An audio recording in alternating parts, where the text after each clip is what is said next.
Welcome to another episode of Unconditional with Norbie Schickel. Today we're talking the food pyramid.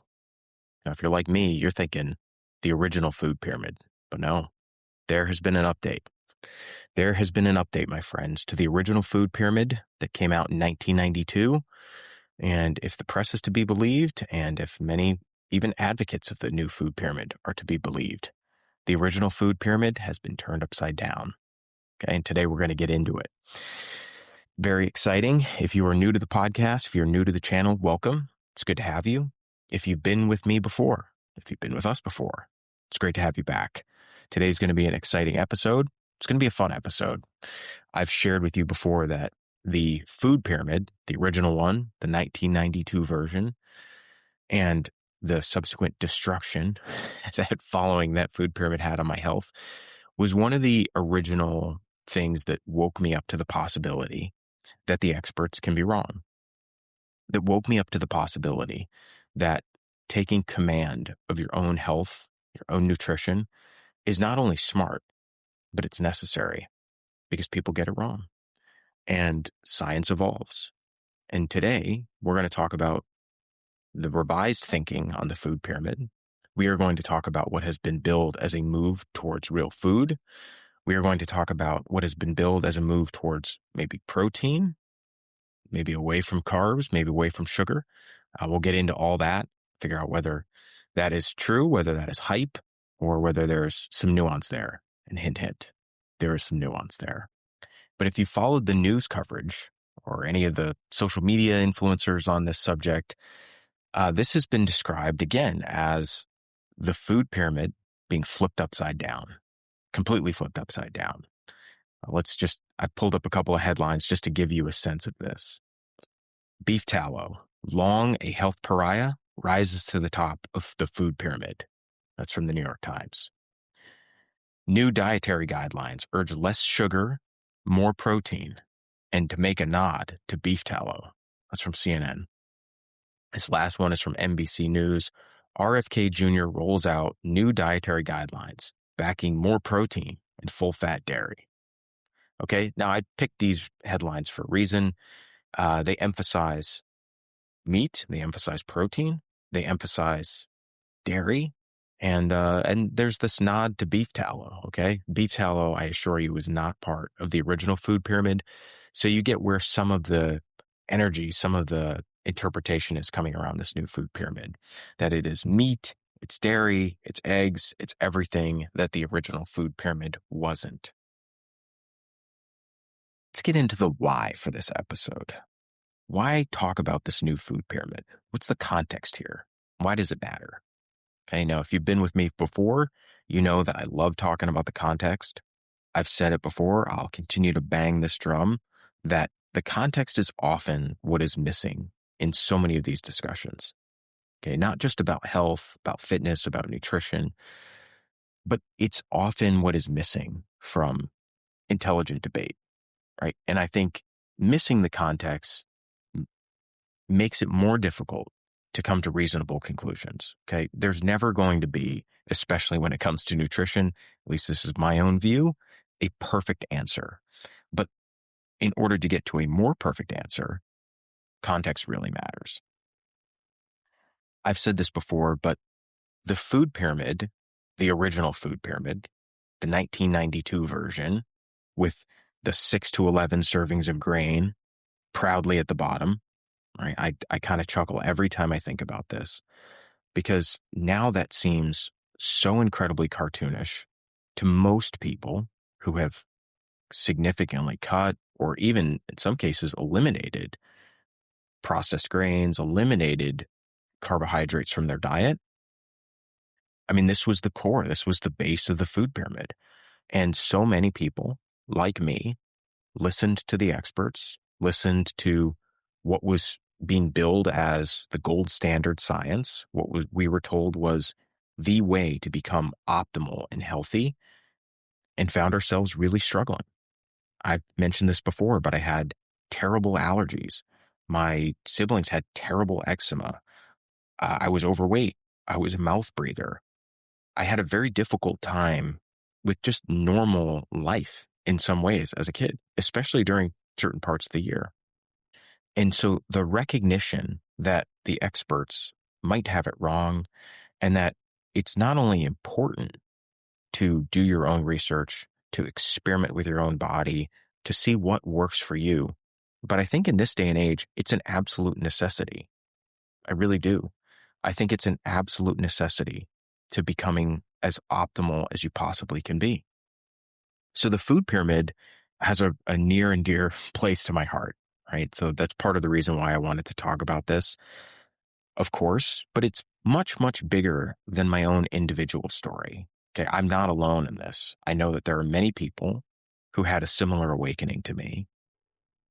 But the food pyramid and these dietary guidelines for Americans, I think 2025 to 2030, if the pattern of the original food pyramid is to be followed, then these guidelines, this new food pyramid, will have significant implications for school lunch, will have significant implications for agricultural and economic policy. We're going to discuss this in a bit more detail, but if you follow any of the conversations around the original food pyramid, I mean, the original food pyramid with our 6 to 11 servings of grain at the bottom, that original food pyramid has been blamed for ushering in a wave of ultra processed foods, of metabolic dysfunction, and of chronic illness. Now, you might disagree with that perspective, but that certainly is an aspect of the critique of the original food pyramid. That the movement, say in the 1950s, the 1960s, and 70s, from real whole foods, foods that your grandparents have been eating for generations, you could describe them as traditional foods, that movement really ignited with this ushering in the demonization of saturated fats, the move towards highly industrialized processed seed oils as the primary fat source for Americans, that is what ushered in this current situation that many of us have woken up to and thought, what is going on? That started and was accelerated by the food pyramid. So to me, this is an important issue. That's why I want to cover it today. In this episode, we're going to talk about the changes to the food pyramid. We're going to talk about the old version. We'll pull that one back up. And of course, we're going to talk about the new one. And we're going to talk about what some of the deltas are, what some of the differences are in looking at these two graphics. And then, of course, we got to go beyond the headlines. Okay, I teed up a couple of ones that I thought were illustrative about how some people have interpreted this new food pyramid. But we got to go beyond that. We got to go beyond sound bites, and we actually have to look at, well, what does the thing say? We're going to discuss what I like about the new food pyramid, what I was frankly surprised. That's not even strong enough. What I was shocked about the new food pyramid, and what I would have preferred to see different. Okay, this is a view. I think it can be a helpful view, but we're going to tee up what I think would have been a much more helpful view. Now, I've mentioned this before, but the new food pyramid has been billed as a move towards real foods, right? A move towards whole foods. Or at least I think it's fair to say that's what the advocates of this new food pyramid would be, starting with first and foremost, RFK Jr. himself. Critics of the original food pyramid, including RFK Jr. before he was in his position at HHS, have blamed the original food pyramid as one of the chief villains in ushering in this wave of ultra-processed foods, of metabolic dysfunction, of chronic illness that defines our modern health environment. And if you look at the press release that came out with the release of this new food pyramid on January 7th, I mean, this is the context. This is the justification for this new food pyramid. And I think rightfully so. I mean, it talks about just the incredible rise in chronic disease, the lack of fitness from everything from military readiness to spending on healthcare. I think accurately and rightfully so places this issue, this lack of fitness, lack of health, as an absolutely mission critical issue for the country. So I would certainly agree wholeheartedly with that. Of course, I would also wholeheartedly agree with the idea that a movement towards real foods is an absolute necessity. Okay, the cat's out of the bag here. Okay, I am a real foods kind of a guy. I'm a whole foods kind of a guy. Um, for those that are brand new, if you want to hear more about my own specific thoughts on this and why I think it is so absolutely critical, I did an episode on how to lose weight naturally. And that was on basically what is the alternative to Ozempic, to GLP-1s. You go online, you talk to friends, everything is about GLP-1s and on these miracle injectable weight loss drugs. But there is another way. Okay, there is another non-pharmaceutical way to lose weight, to keep weight off, to remain metabolically healthy for life. And at the core of it is whole foods and walking. Okay, eating real foods and walking. Eating the types of foods that have sustained humans for thousands and thousands of years. And it is only in modern, recent times, this incredibly short experiment, where we've moved off of that, where we've settled and moved towards comfort and convenience and packaging and cost as the primary drivers for our food choices. And I'm certainly not the first person to point this out, but what we have made up for in terms of food, we are paying for in terms of health, both from a cost perspective. Americans on average spend far less on food than most of the rest of the developed world, but we spend substantially more on healthcare. Okay. And I don't think that's a coincidence. So I am a fan of this. Any movement from processed packaged foods, from ultra processed foods towards real foods is going to get my strong endorsement. Now, that is what this food pyramid has been billed as. The question is that true? Has that been accurate? Do we have marketing hype here, or do we really have a movement towards real and whole foods? Okay, so in order to unpack that question, is this truly a move towards real foods, or is this more marketing hype? You saw some of the headlines. Are we all expected to eat a whole bunch of beef tallow? Is there any room for vegetarian and vegan diets? I think those are reasonable questions. Based on the headlines, it would seem no, absolutely not. Maybe Americans are carnivore, maybe we're supposed to be, paleo, something keto. And as always, the best way to understand and unpack this question is to actually look at it, actually do some of your own due diligence yourself. So let's go ahead and pull it up. What is the new food pyramid? And if you haven't been there already, I'd encourage you to check it out. You can find the new food pyramid at realfood.gov. I like the URL. I'll tell you that much, realfood.gov. And let's do a little compare and contrast just to the graphic of the original food pyramid and this new food pyramid at realfood.gov. So right away, you'll notice that the new food pyramid is upside down. Okay, it is literally upside down. The widest part of the pyramid is all the way up at the top. The narrowest point of the pyramid, the point, is at the base. So it is literally a pyramid upside down. It's a very nice and I think powerful and effective piece of rhetoric. So I applaud those who created this for that. And up at the very top, I'll just describe it here. So this would be the widest part of the pyramid, would be protein, dairy, and healthy fats over on the left. Over on the right, also up at the very top, would be vegetables and fruits. And at the bottom, the tiny little point would be whole grains. Okay, now let's just describe this a little bit. If you were to just swag it, right, you're just to look at this with your eyes and say, okay, just based on the picture, how much of each of these groups, these three groups that have been called out, should I be eating or should be part of my diet? And I think it's probably fair to say that you've got basically a 50-50 split between on the left, protein, dairy, and healthy fats, and on the right, vegetables and fruit. Those two categories are the biggest categories. They are, I don't know, 80, maybe 90% of the total picture here. So 80 to 90% of the total picture, and again, I'm just talking visually, would be protein, dairy, and healthy fats, and vegetables and fruit. Okay. So, I mean, honestly, that sounds kind of like paleo, right? At least it does to me.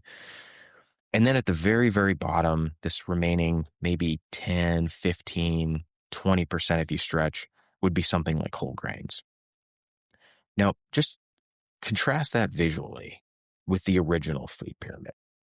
And again, as I've said, at the very bottom, the base of the pyramid, the foundation, if you will, is bread, cereal, rice, and pasta.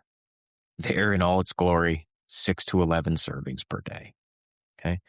And then if you start working up the pyramid, so each of these categories getting smaller, you've got vegetables, you've got fruits. Each one of the, I guess, vegetables would be 3 to 5 servings per day. Fruits would be 2 to 4 servings per day. You've got milk, yogurt, and cheese would be 2 to 3 servings per day. And then you've got milk, poultry, fish, right? Kind of like the protein category, nuts and beans. That would be 2 to 3 servings per day.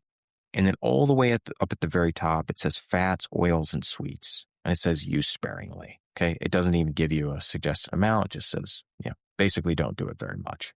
Okay. So if you're just looking at this visually, you'll notice two things, or at least two things stand out to me. The first, as I mentioned, it looks like things like protein, vegetables, fruits, that should be the bulk of your diet. Okay. Right away. And it also would appear that you should basically not eat very many grains, right? I mean, very, very few. We're talking maybe 10% of your diet. Obviously, if you compare that to the original food pyramid, that's a significant departure. The other thing that stands out to me is that there are no suggested servings on the new food pyramid. So with the original food pyramid, and I've chuckled about this before, I will absolutely chuckle about it again. We can laugh about 6 to 11 servings of grain because it says 6 to 11 servings of grain. On the new food pyramid, it doesn't have anything like that. Okay, none of these categories have numbers with them. In order to really understand what is being suggested from a serving standpoint, you've got to go into some of the supplemental documents. These are also available at realfood.gov. And at realfood.gov, we've got things like the scientific foundation for these dietary recommendations. And we've got this other helpful document that's referred to as, I say as it's getting pulled up, daily servings by calorie level, which leads us to the next question. How different is this food pyramid, right? We've been told that the food pyramid is flipped upside down, that the foundation of the diet essentially has become meat, beef tallow. Well, in order for us to understand and answer that question, we've got to look at what it actually says in terms of the numbers, right? And the only way that I can see to do that is to look at the daily servings by calorie level. And here's where we get a table, and it has the basic food groups that have been identified on the new food pyramid. And it gives you recommendations, how many servings per day based on the amount of calories that one might consume. Should I eat each of these different food groups? And there are 6 different food groups in this daily servings by calorie level. And I think the original food pyramid was based on 2,000 daily calories. So when we're making our comparison, the new food pyramid to the old food pyramid, that's what we're going to use. And this document, this daily servings by calorie level, is I think what illustrates what most people, at least most of the people that have covered this new food pyramid, are actually missing about this new food pyramid. Okay, they're missing the point, in my view. And we're going to drive that point home by actually going through the numbers. That also tees me up for what I believe is the greatest surprise of this document, maybe actually the greatest miss of this document. Okay, so let's dive in. Whole grains. Might as well start there. In the new food pyramid, 2 to 4 servings per day. Compare that to the old of 6 to 11 servings per day. Okay, so right away, we see a significant reduction in the number of servings of whole grains that are recommended on a daily basis. In a 2,000 calorie a day diet, we are talking about going from 6 to 11 all the way down to 2 to 4. So this is a significant change. Now, I will say this is also a little surprising to me. I mean, 2 to 4 servings of grain is still a little bit more than I would have assumed based on some of the headlines. I don't know, tell me otherwise, but when I look at that picture, and especially in light of some of the other numbers that we're going to discuss, I mean, 4 servings of grain, just for reference, that's something like a half a cup of cooked oats. And this is all coming from the guidelines here, okay? Half a cup of cooked oats, half a cup of brown rice, barley, quinoa, or buckwheat. Even a slice of bread would be 1 serving. So 4 servings of grain, I mean, you're talking maybe like 2 sandwiches in the day. I think by a lot of people's measure, that's still quite a bit. Okay, so a little surprising to me there. Let's move on. Fruits. In the new guidelines, the recommended number of fruit servings per day is 2. Okay, it gives us that number specifically. Let's compare that to the old food pyramid, 2 to 4. Okay, so not massively different. Something like 2 versus 2 to 4. Now, how about vegetables? In the new guidelines, vegetables, 3. Okay, so 2,000 calories per day. Recommended number of servings of vegetables per day would be 3. Popping back to the old pyramid, 3 to 5. Okay, so the old pyramid, more fruits, more vegetables. In the old pyramid, more grains, obviously, and we're seeing lower numbers for grains, lower numbers for vegetables, although not by much, and lower numbers of fruits. Again, not by much in the new pyramid. Okay, so is this teeing us up for mass quantities of meat? Oh, let's find out. Let's move to dairy. Okay, this is one that I know a lot of people think a lot about. Some people struggle with dairy. Some people think dairy, especially raw dairy, has been the cure of all their illnesses. So, where's the truth? Again, I encourage you to experiment with your own body, come to your own conclusions. But let's at least look at what the guidelines say. And in the new pyramid, 3. Okay, so 3 servings of dairy. And for reference, gives us some suggestions about what those servings might be. Might be something like a cup of milk, 3/4 a cup of yogurt, or 3 ounces of cheese. Okay, so that gives you some references to what we're talking about. So 3 servings a day, maybe 3 cups of milk, some yogurt, or 3 ounces of cheese. Let's pop back to the original, 2 to 3. Huh. Okay, so if this is a meat and dairy heavy food pyramid, well, it's not a huge change. Okay, so we went from 2 to 3 servings in the original, and the new is 3. So not massive. Okay, so then it's got to be meat, right? I mean, this is where all the calorie difference is made up. It's got to be meat and protein. Well, let's take a look at what the new guidelines are. The new dietary guidelines are 2,000 calories a day, 3 to 4. Okay, 3 to 4. And for reference, what might that be? That might be something like 3 ounces of cooked meat or poultry or seafood, 1 egg, a half a cup of beans or lentils, 1 ounce of nuts or seeds, 2 tablespoons of nut or seed butter, or 3 ounces of soy. Okay, so each one of those representing a single serving. Take your daily servings, and we're talking about 3 to 4 servings of one of those examples per day. Okay, now how did that compare to the original food pyramid? 2 to 3 servings. So maybe 1 more serving a day. Okay, now if you're like me, I'm just sitting here baffled at this point. Like, I thought this whole thing was about meat and dairy. And if I look at the graphic, I mean, like 50% of it is taken up, it seems, by like protein foods. So what's the difference? I mean, the only thing that I can see so far is that the new guidelines seem to be recommending lower amounts of everything except for maybe meat and protein. And we should be clear, it's not just meat, okay? Protein is its own category. But the only area where we've seen a recommended increase is in the category of protein. Every other category is either the same or a little bit lower. Now, are they just saying eat fewer calories, right? Is this more eat less and move more? Have we just stumbled into that trap unknowingly? And no. And this tees me up for what most people are missing about this food pyramid. And I think this is very significant. Where does this difference in calories come from, right? And we will at some point in time. I know I keep saying that we will. We'll get into this whole a calorie is a calorie, law of thermodynamics, and I will give you my take on it. But let's just assume that what most people understand to be true is true, that a calorie is a calorie. Well, so far, we've seen a reduction in almost every category, with the exception of protein. Where are those calories made up? And I'll tell you, they are made up in healthy fats.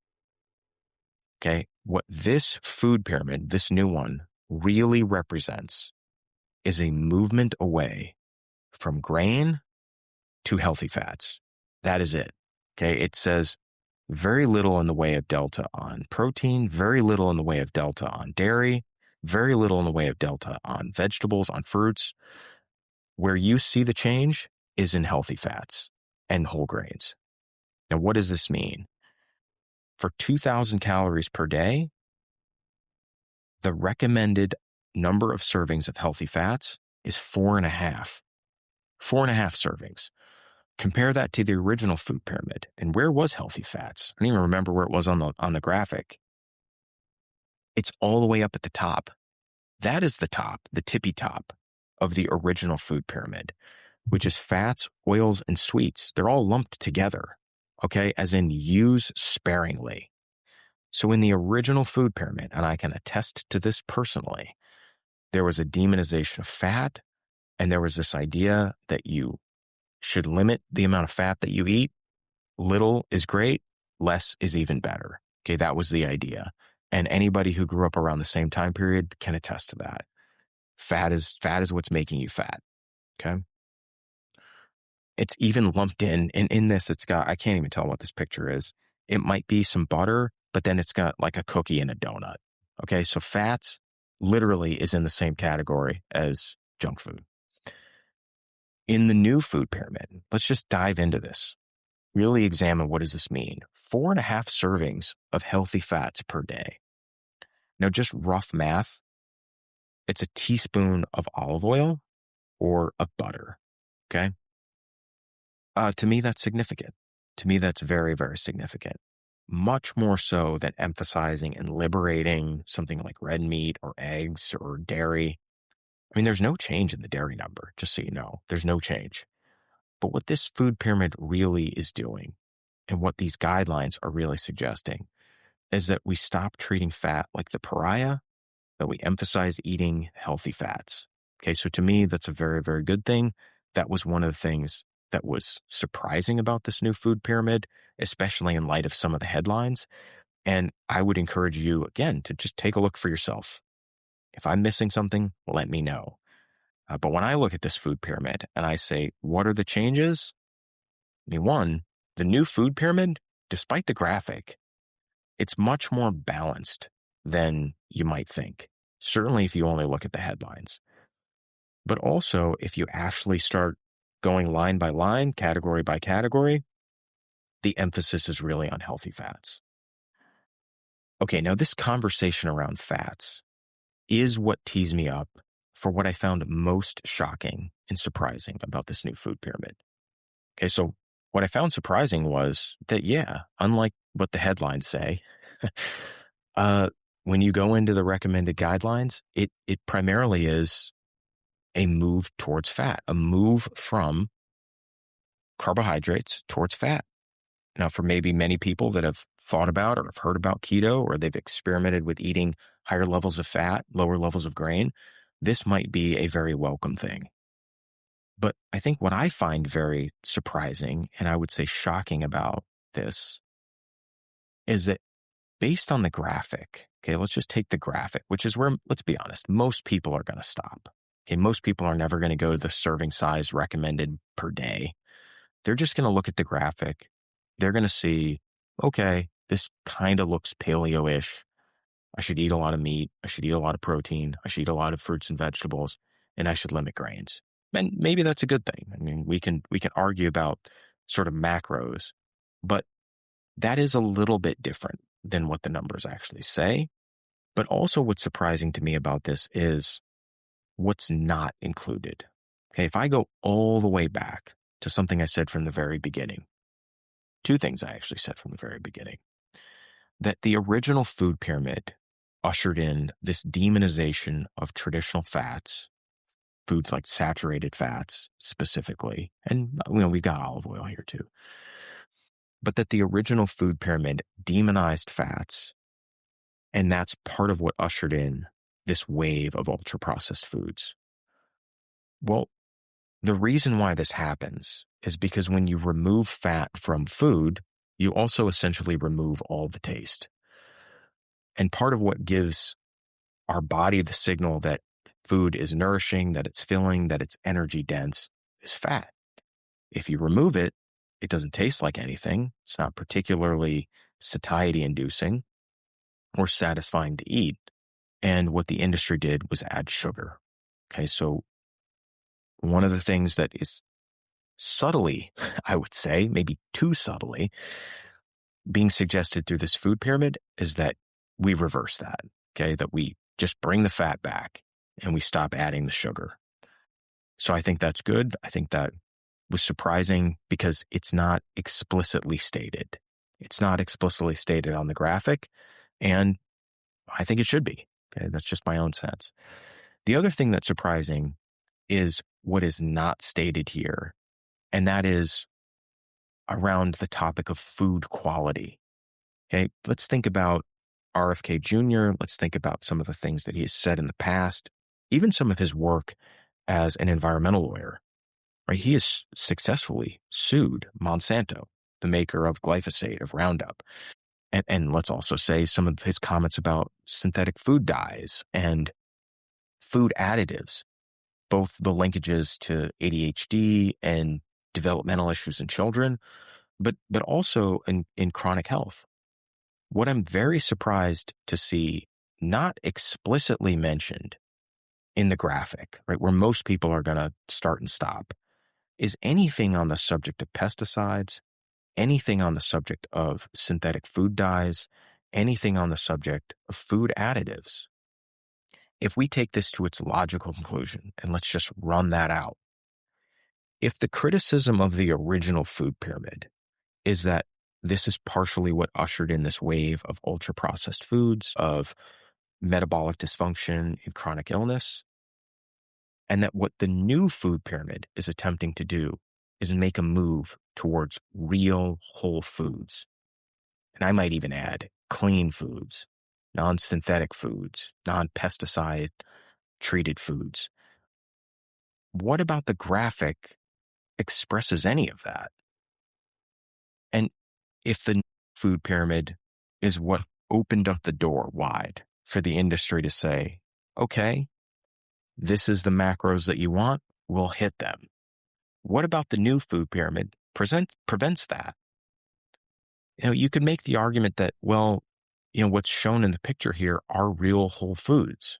And I think that's a fair point. But I think the same could be said about the original food pyramid. A few examples, right? Obviously the donut and cookie up at the top, but to be fair, it says sparingly. You could say maybe the cereal, right? But that's pretty much it. Everything else that's listed in terms of the picture is basically a whole food. So to me, I think this just represents a miss. Okay, I'll just say it. I think it represents a miss in terms of educating the consumer and really orienting the conversation and the discussion about what the ultimate issue is. To me, the issue is not a macros issue. Okay, it's not a composition of fat to carbohydrate to protein. That's not what the issue is. In my humble opinion, but this is an opinion shared by many, right? We dove into this in our conversation on Ozempic. We dove into this on our conversation about losing weight naturally. We dove into this on our conversation about Japan. The issue is not the fact that Americans eat carbohydrates, that we're eating too much brown rice. The issue is that we're eating too much ultra-processed food, and ultra-processed food that's been laced with things like seed oils. Again, another thing, incredibly shocking not to see anywhere. If the move is from whole grains or grains towards oils, wouldn't an explicit recommendation not to consume seed oils be very, very important? Somewhere on the graphic, again, where most people are going to start and stop? To me, that's huge. And to me, that represents a miss. I'll just say it. It represents a huge miss. Let's take two examples here that will illustrate my point. Let's think tribally for a second. We've done episodes on Dr. Weston A. Price. Again, I encourage you to go back and take a look at those episodes. We've talked about groups like the Catawbans, a group of modern hunter-gatherers today that eat a diet that's almost like 90% basically sweet potatoes, right? A diet that's incredibly high in carbohydrates. Now you could say, yeah, but low like glycemic index, that sort of thing. But it is a diet that's high in carbohydrates. And they have none of the chronic disease, the metabolic dysfunction that we experience in the developed world. I should say most of the developed world. Because the other area that we could talk about, if hunter-gatherers aren't your particular cup of tea, would be Japan.